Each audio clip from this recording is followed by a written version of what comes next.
انسانی دنیا.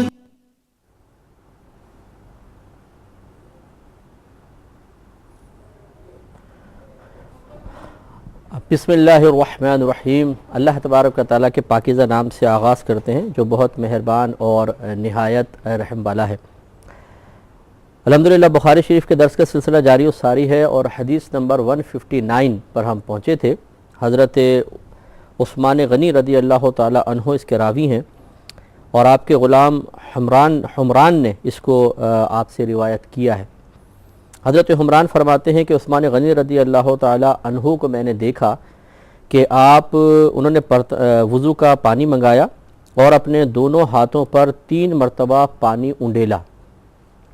پھر ان دونوں ہاتھوں کو دھویا، پھر انہوں نے اپنا دایاں ہاتھ برتن میں ڈالا، پھر اس سے کلی کی اور ناک میں پانی ڈالا،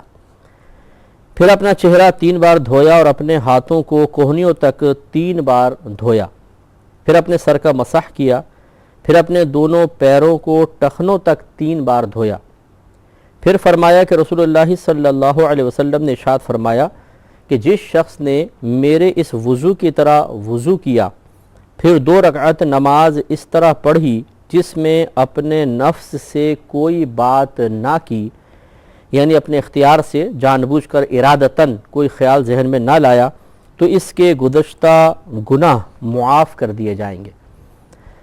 دیکھیں ایک صحیح ترین روایت ہے. حضرت عثمان غنی رضی اللہ تعالیٰ عنہ خلیفہ ثالث ہیں اور نبی کریم صلی اللہ علیہ وسلم کی 2 صاحبزادیاں یکے بعد دیگرے آپ کے نکاح شریف میں تشریف لائیں. عشرہ مبشرہ میں سے ہیں. قطعی طور پہ حدیثوں کے مضمون کے مطابق آپ جنتی ہیں اور یہ تمام صحابہ کرام سے اس کا وعدہ ہے. گویا کہ آپ سے بیان کردہ جو بھی روایت ہوگی انتہائی مستند اور نتائج کے اعتبار سے انتہائی پختہ ہوگی. لہٰذا اس روایت میں آپ دیکھیے کہ سب سے پہلے حضرت حمران نے بڑی گہری نظر سے اپنے آقا اور اپنے جو مولا تھے، کیونکہ اس زمانے میں جو آقا ہوا کرتے تھے جن کے کو غلام تھے ان کو آقا اور مولا کہا جاتا ہے. عربی میں مولا ہی کہتے ہیں، اردو میں آقا کہتے ہیں. تو حضرت حمران غور سے دیکھ رہے ہیں کہ حضرت عثمان غنی رضی اللہ تعالی عنہ کیا کیا معاملات کر رہے ہیں. تو پہلی چیز جو انہوں نے واچ کی وہ یہی تھی کہ حضرت عثمان غنی رضی اللہ تعالی عنہ نے وضو کا پانی منگوا کر براہ راست اس میں ہاتھ نہیں ڈال دیا، بلکہ پہلے آپ نے کسی طریقے سے اپنے ہاتھ کو دھویا اور دھونے کے بعد ہاتھ ڈالا. تو فقہ حنفی بھی یہی ہے. ہم امام اعظم ابو حنیفہ رضی اللہ تعالی عنہ کا مذہب یہ ہے کہ اگر ایک شخص بے وضو ہے تو اس پر بھی ایک ناپاکی طاری ہوتی ہے، لیکن وہ ناپاکی ایسی ہوتی ہے، وہ نجاست ایسی ہوتی ہے جس کو آپ آنکھوں سے دیکھ نہیں سکتے، ہاتھوں سے چھو نہیں سکتے اور اس کی کوئی اسمیل وغیرہ نہیں ہوتی. اور ایسی کوئی بھی نجاست جو تین ان اوصاف کی حامل ہو کہ نہ آپ اسے دیکھ سکیں، نہ انہیں چھو سکیں، نہ کوئی اس کی اسمیل وغیرہ ہو،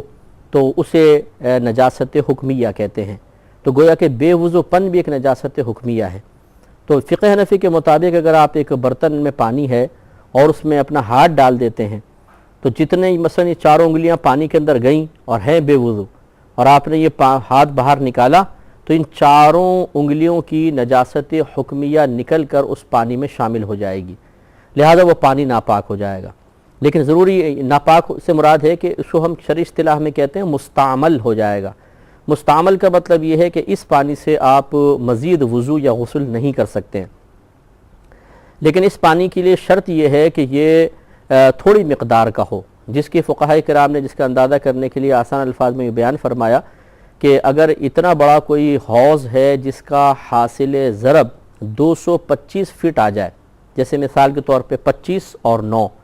تو اس کو آپ ضرب کر لیں تو 225 فٹ آ جائے گا. تو 225 فٹ اگر اتنا چوڑا حوض ہے، اس میں اگر آپ بے دھلا ہاتھ ڈال دیتے ہیں تو کوئی فرق نہیں پڑے گا. لیکن اس سے چھوٹے جتنے انڈر گراؤنڈ واٹر ٹینک ہوں یا آپ کی واشنگ مشین ہے، آپ کی بالٹیاں ہیں، آپ کے ٹب ہیں یا لوٹا وغیرہ ہے، یہ چونکہ چھوٹی چیزیں ہوتی ہیں، ان میں تھوڑا پانی ہوتا ہے، لہذا اس میں اگر آپ اپنا ہاتھ ڈال دیں گے تو سارا کا سارا وہ پانی مستعمل ہو جائے گا، یعنی اس میں نجاست حکمیہ شامل ہو جائے گی اور وہ دوبارہ وضو اور غسل کے قابل نہیں رہے گا. اگر اس کو وضو غسل کے قابل کرنا ہے تو اس کا طریقہ یہ ہوگا کہ آپ اس کو نلکے کے نیچے رکھ دیں اور نلکا کھول دیں. یہ جو پانی گر رہا ہے اسے غیر مستعمل کہیں گے، اس لیے کہ آپ نے اس کو وضو وغیرہ کے لیے ابھی استعمال نہیں کیا ہے، تو یہ کہلائے گا غیر مستعمل پانی. اور غیر مستعمل پانی اگر گرتا ہے اور مستعمل کے ساتھ مل جاتا ہے تو جس کی مقدار زیادہ ہو اس کا حکم ہوتا ہے، یا پھر اگر آپ اس مستعمل پانی میں یہ والا غیر مستعمل ڈالیں اور نکل کر تھوڑا سا بہنا شروع کر دے تو بس یہ کل کا کل غیر مستعمل ہو جائے گا، اب آپ اس سے وضو اور غسل کر سکتے ہیں۔ عثمان غنی رضی اللہ تعالیٰ عنہ کی احتیاط اسی طرف اشارہ کر رہی ہے کہ اگر آپ کسی ایسے برتن سے وضو کرنا چاہتے ہیں جس میں تھوڑا پانی ہے تو پھر آپ براہ راست اس میں ہاتھ نہیں ڈالیں گے، پہلے آپ یا تو برتن ٹیڑھا کر لیں اور اس طرح ہاتھ دھو لیں، جیسے آپ نے برتن ٹیڑھا کیا ایک ہاتھ دھو لیا، پھر اس ہاتھ کو ڈال کے اس ہاتھ کو دھو لیا، دونوں ہاتھ دھل گئے، اب آپ پانی لے سکتے ہیں۔ یا پھر کوئی چھوٹا برتن لے لیں، کپ یا گلاس وغیرہ ہے، یا کوئی جیسے چھوٹا مگا وغیرہ ہوتا ہے، اس سے نکال کر آپ ہاتھ کو دھوئیں، پھر چاہے براہ راست آپ پانی میں ہاتھ ڈال دیں لیکن بغیر دھلا ہاتھ پانی میں ہرگز نہ ڈالیں۔ اسی طریقے سے بعض لوگ جیسے غسل خانے میں بالٹی سے نہاتے ہیں یا ٹب سے نہاتے ہیں، اب بالٹی یا ٹب میں پانی ہے اور خصوصاً سردیوں میں کہ جبکہ تھوڑا سا ہم گرم کر کے پانی یوز کرنا چاہتے ہیں تو بعض اوقات جیسے ہم اندر گئے اور یہ چیک کرنے کے لیے کہ یہ پانی زیادہ گرم تو نہیں ہے، ہم بغیر دھلی انگلی ڈال دیتے ہیں، تو یاد رکھیں ایک پورا بھی اگر آپ نے اندر ڈال دیا تو بس سمجھ لیں اتنے پورے کی نجاست حکمیہ نکل کر پانی میں شامل ہو جائے گی اور وہ پانی سارا کا سارا مستعمل ہو جائے گا۔ اسی طرح بعض اوقات جو مگ ہوتا ہے جس سے آپ نہا رہے ہیں، اس کو مگا بھی کہتے ہیں، بعض لوگ مگ کہتے ہیں، تو وہ ڈبہ بعض اوقات نیچے بیٹھ جاتا ہے پانی میں، اب ہم اس کو نکالنے کے لیے ڈائریکٹ ہاتھ ڈال دیتے ہیں، اگر آپ نے ہاتھ ڈال دیا تو یہ وضو اور غسل کے یہ پانی وضو اور غسل کے قابل نہیں رہے گا، نہ اس سے جنابت اتر سکتی ہے، نہ اس سے بے وضو پن دور ہو سکتا ہے۔ لیکن جیسے کہ ابھی میں نے کچھ دیر پہلے آپ کی خدمت میں عرض کی کہ اگر کبھی بھی ایسا پانی مستعمل ہو جائے اسے نلکے کے نیچے کر کے نلکا کھول دیں، جب ایک طرف سے تھوڑا سا گر کے بہے، تھوڑا سا بس بہے، رک جائیں، اب یہ کل پانی دوبارہ مستعمل ہو سکتا ہے، وہ غیر مستعمل ہو سکتا ہے۔ تو انہوں نے دیکھا کہ عثمان غنی رضی اللہ تعالی عنہ نے پانی کا برتن منگایا اور اپنے دونوں ہاتھ پر 3 مرتبہ پانی انڈیلا اور پھر ان دونوں ہاتھوں کو دھویا، پھر انہوں نے اپنا دایاں ہاتھ برتن میں ڈالا، یعنی اب ڈالتے، اس کے بعد کلی کی، ناک میں پانی ڈالا، چہرہ 3 مرتبہ دھویا، ہاتھوں کو کوہنیوں تک 3 بار دھویا، سر کا مسح کیا اور دونوں پیروں کو ٹخنوں تک 3 بار دھویا۔ تو گویا کہ یہ دیکھیں 3 بار دھونا سنت کریمہ ہے۔ اور پھر فرمایا کہ نبی کریم صلی اللہ علیہ وسلم نے ارشاد فرمایا، جس شخص نے میرے اس وضو کی طرح وضو کیا، یعنی کامل وضو، یہ کامل کہلاتا ہے۔ ایک دفعہ اگر آپ نے اعضاء کو دھو لیا، یہ پہلے حدیث بھی گزری ہے، وضو تب بھی ہو جائے گا لیکن وہ ناقص وضو کہلائے گا۔ 2 مرتبہ کریں گے، 2 مرتبہ اعضاء کو دھویا، وضو اب بھی ہو گیا، پہلے کے مقابلے میں کامل لیکن دوسرے جو بالکل کامل ہے اس کے مقابلے میں ناقص۔ اور اگر 3 مرتبہ اس اعضاء کو دھویا، چہرے کو، ہاتھ کو، پیروں کو اور سر کا مسح کیا تو یہ کامل وضو کہلاتا ہے۔ اس کی بڑی برکت ہے، جیسے سرکار نے بیان فرمایا کہ جس نے میرے اس وضو کی طرح وضو کیا، پھر 2 رکعت نماز اس طرح پڑھی کہ اس میں اپنے نفس سے کوئی بات نہ کی، یعنی جان بوجھ کے کوئی خیال نہ لایا، تو اللہ تعالیٰ اس کے گناہ سابقہ تمام گناہوں کی بخشش فرما دے گا۔ تو یہ جو 2 رکعت ذکر کر رہے ہیں سرکار، یہ تحیۃ الوضو ہے اصل میں، کہ جب انسان وضو کرتا ہے اس کے بعد 2 رکعت نماز نفل پڑھ لیتا ہے تو اس کو تحیۃ الوضو کہتے ہیں، یعنی تحیہ کہتے ہیں، ویسے استقبال کرنا، تحیہ سلام کو بھی کہتے ہیں، تحیہ تحفے کو بھی کہتے ہیں، یعنی وضو کے احترام میں پھر ہم 2 رکعت نماز ادا کرتے ہیں، اس کو تحیۃ الوضو کہہ دیتے ہیں۔ اور یہ اس وقت جائز ہے کہ جب مکروہ اوقات نہ ہو، نوافل پڑھنے کا کوئی کی ممانعت کا وقت نہ ہو، اس وقت آپ یہ پڑھ سکتے ہیں، مثلا طلوع آفتاب ہے یا غروب آفتاب ہے یا زوال کا وقت نہ ہو، ایسے ہی کوئی اور مطلب مثال کے طور پر جیسے استنجا وغیرہ کا غلبہ ہوتا ہے، اس وقت انسان کوئی بھی نماز پڑھے گا وہ مکروہ ہوتی ہے، ایسا کچھ بھی نہ ہو تو ہم نے وضو کیا، مثلا ظہر کی نماز پڑھ رہے ہیں، اس سے پہلے وضو کیا تو 2 رکعت یہ تحیۃ الوضو پڑھ لیں، اور اس طرح پڑھیں کہ سرکار کے الفاظ یہ ہیں کہ لا یحدث فیہما نفسہ، کہ اس نے اپنے نفس سے اس دوران کوئی بات نہ کی۔ تو اب بات کرنا 2 طرح کا ہوتا ہے، بات سے مراد ہے خیال لانا، ارادتاً خیال لانا، خیال میں ڈوب جانا، یہ 2 طرح کے ہوں گے۔ ایک خیال ایسا ہوتا ہے جو دنیا کا خیال ہوتا ہے، فضول قسم کا ہوتا ہے، دنیاوی خیالات ہیں، کاروبار کے بارے میں سوچ رہے ہیں انسان، کرکٹ کے بارے میں سوچ رہا ہے، ہاکی کے بارے میں، اپنے کسی رشتہ دار کے بارے میں، اپنے کوئی نوکری جاب کے سلسلے میں، گھر کے جھگڑے کے بارے میں سوچ رہا ہے، سارے دنیاوی خیالات ہیں۔ اور ایک خیال ایسا ہوتا ہے جس کو انسان قصداً لے کر آتا ہے لیکن وہ اخروی خیالات ہوتے ہیں، جیسے حضرت حاتم اصم رضی اللہ تعالیٰ عنہ سے کسی نے پوچھا کہ آپ کیسی نماز پڑھتے ہیں؟ تو آپ نے فرمایا کہ سب سے پہلے میں کامل وضو کرتا ہوں، پھر مصلی کی جگہ پہ آ کے کھڑا ہوتا ہوں اور اپنے اخلاص سے نیت کو حاضر کرتا ہوں، پھر بڑے خوف کے ساتھ اللہ تعالیٰ کی بارگاہ میں تکبیر تحریمہ کہتا ہوں، اس کے بعد انتہائی ادب سے ہاتھ باندھتا ہوں اور یہ تصور کرتا ہوں کہ میں اللہ تعالیٰ کی بارگاہ میں کھڑا ہوں، میرے سیدھی جانب جنت ہے، الٹی جانب جہنم ہے، اور میں پل صراط پر کھڑا ہوں اور میرے پیچھے موت ہے، اور پھر میں بڑے اخلاص کے ساتھ پوری نماز کو ادا کرتا ہوں۔ تو کسی نے پوچھا کہ آپ ایسی نماز کتنے عرصے سے پڑھ رہے ہیں؟ تو آپ نے ارشاد فرمایا کہ 70 سال ہو گئے میں اسی طرح نماز پڑھتا ہوں۔ تو اب دیکھیے کہ جنت کا خیال لانا، جہنم کا خیال لانا، موت کا خیال لانا، پل صراط کا خیال لانا، یا قصدن، یعنی ایک تو شروع میں یہ خیال لے کر آئے اور پھر دوران نماز بھی آپ یہ تصور بار بار کرتے ہوں گے کہ پیچھے موت کھڑی ہے، ادھر جنت ہے، ادھر دوزخ ہے، میں اللہ کی بارگاہ میں کھڑا ہوں۔ تو یہ چونکہ تمام خیالات آخرت سے تعلق رکھتے ہیں، تو یہ ان کا خیال لانا گویا کہ اللہ تعالیٰ کی طرف متوجہ ہونا ہے، یہ کوئی منع نہیں ہوتا۔ عمر فاروق رضی اللہ تعالیٰ عنہ سے خود یہ مروی ہے، آپ فرماتے ہیں کہ میں دوران جماعت اپنے لشکر کی صفوف سیدھی کرتا رہتا ہوں، یعنی لشکر کے بارے میں آپ غور کرتے ہیں۔ تو چونکہ وہ لشکر غور کرتے تھے، چونکہ یہ لشکر بھی ایک اسلام کی تقویت اور ترقی کے لیے کام کرتے تھے، اور اس کے لیے ایک حاکم اسلام اپنے لشکروں کو مرتب کیا کرتا تھا، تو اس کا تعلق بھی آخرت سے کہلائے گا۔ خلاصہ کلام یہ ہے کہ جو نبی کریم صلی اللہ علیہ وسلم ارشاد فرما رہے ہیں کہ پھر وہ کوئی خیال دل میں لے کر نہ آیا، اس سے مراد دنیاوی خیال ہے، اخروی نہیں۔ اگر اخروی لے بھی آئے دل میں خیال مثال کے طور پہ، تو اس فضیلت سے محروم نہیں ہوں گے۔ لہذا آپ نے ارشاد فرمایا کہ جس نے اپنے نفس سے کوئی بات نہ کی تو اس کے گزشتہ گناہ معاف کر دیے جائیں گے۔ جہاں پر بھی یاد رکھیں کہ اس طرح گناہوں کی معافی کا اعلان کیا جاتا ہے، اس سے صغیرہ گناہ معاف ہوتے ہیں، کبیرہ نہیں ہوتے۔ کبیرہ گناہ صرف ایک تو اسلام لانے سے معاف ہوتے ہیں، جیسے کافر ہے، اس نے بڑے جتنے مرضی گناہ کیے ہوں لیکن اسلام لائے گا تو اس کا اسلام لانا پچھلے تمام گناہوں کا کفارہ بن جاتا ہے۔ دوسرا ہمارے ہاں توبہ ہے کہ انسان خالص اللہ کی بارگاہ میں توبہ کر لے، اور توبہ کی 3 شرائط ہیں کہ اس نے گناہ پہلے کیا ہو اور اب اس پہ نادم اور شرمندہ بھی ہو۔ دوسرا یہ کہ اس گناہ کو چھوڑنے کا پختہ ارادہ کرنا، اور تیسرا یہ ارادہ فقط اللہ کے خوف کی وجہ سے ہو۔ اگر اس طریقے سے کوئی شخص توبہ کرتا ہے تو پھر اس کے تمام پچھلے صغیرہ کبیرہ ظاہری باطنی تمام گناہ معاف ہو جاتے ہیں۔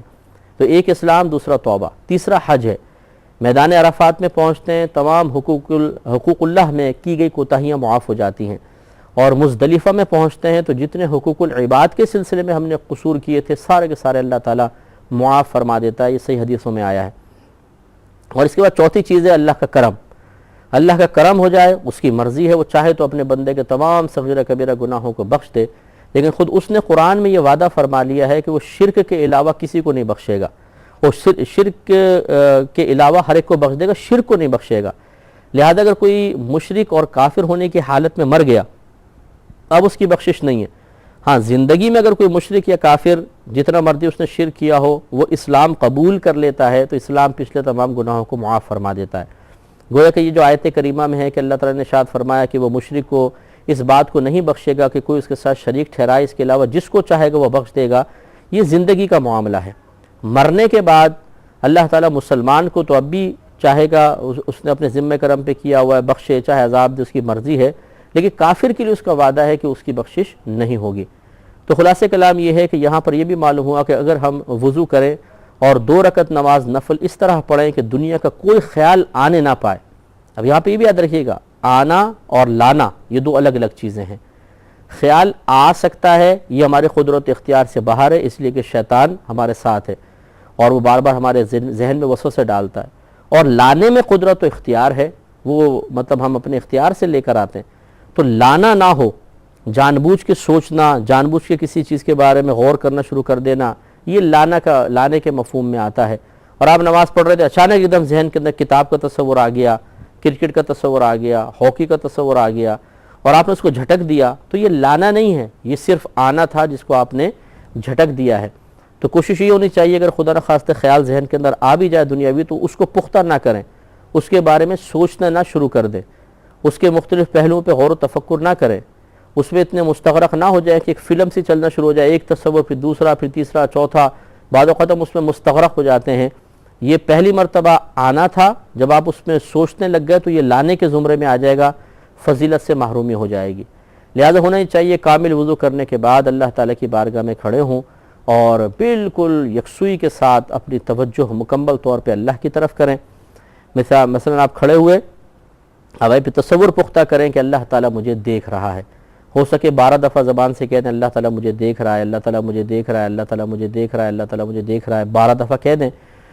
اور اس کے بعد نبی کریم صلی اللہ علیہ وسلم نے ارشاد فرمایا، دو اس میں بڑی پیاری ہدایت ہے۔ ایک ارشاد فرمایا کہ جب تم نماز پڑھو تو بالکل اس طرح نماز پڑھو جیسے تمہاری زندگی کی آخری نماز ہے۔ تو دیکھیں اب کتنی توجہ ہوگی اگر یہ تصور ہم قائم کر لیں۔ اور دوسرا سرکار نے فرمایا کہ جب تم نماز پڑھو تو اس طرح نماز پڑھو جیسے تم اللہ تبارک و تعالیٰ کو دیکھ رہے ہو، اور اگر تم نہیں دیکھ رہے تو وہ تو تمہیں دیکھ ہی رہا ہے۔ تو بس یہ تصور قائم کریں کہ اللہ تعالیٰ مجھے دیکھ رہا ہے، میں اس کی نگاہوں کے سامنے ہوں، اس کی بارگاہ میں حاضر ہوں۔ اور یقینی سی بات ہے کہ ایک ایسا بادشاہ کہ جو مطلب بالکل بے نیاز ہو، آپ چاہے سے کتنے قریب ہیں، اگر اس کا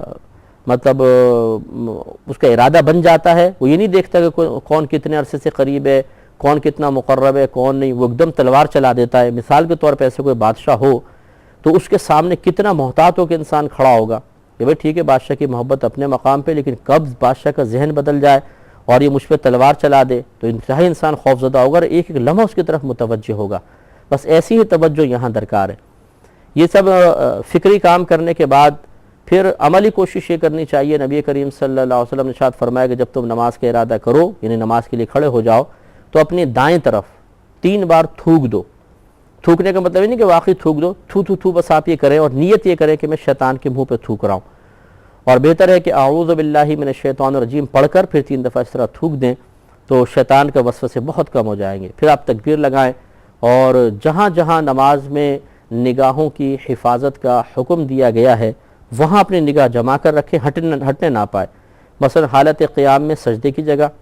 حالت رکوع میں پاؤں کی پشت پر، حالت سجدہ میں ناک کی نوک پر، سلام پھیرتے ہوئے اپنے دونوں کندھوں پر، اور جب آپ اتحیات پڑھ رہے ہو تو اپنی گود پر نگاہ رکھیں اور ادھر سے نگاہ ہٹنی نہیں چاہیے ذرہ برابر۔ تو بس اگر یہ اس طرح عملی اور فکری کوشش کے ساتھ انسان نماز ادا کرے گا تو کوئی وسوسہ انشاءاللہ دنیا کا نہیں آئے گا، اور پھر یہ نماز ہمارے لیے اتنی بہترین ثابت ہوگی کہ زندگی کے جتنے بھی صغیرہ گناہ ہیں سب کے سب معاف کر دیے جائیں گے۔ تو ہم اپنے تمام دیکھنے والوں سے گزارش ضرور کریں گے کہ ہو سکے اگر روزانہ نہیں تو زندگی میں کم از کم ایک بار ایسی نماز ضرور پڑھ لیں، ایک بار زندگی میں، تو انشاءاللہ بہت بہتر ہوگا۔ اگلی حدیث پہ انشاءاللہ آئیں گے، لیکن نیکسٹ پروگرام میں اس وقت تک کے لیے اجازت چاہتے ہیں۔ وآخر دعوانا ان الحمدللہ رب العالمین۔ اللہ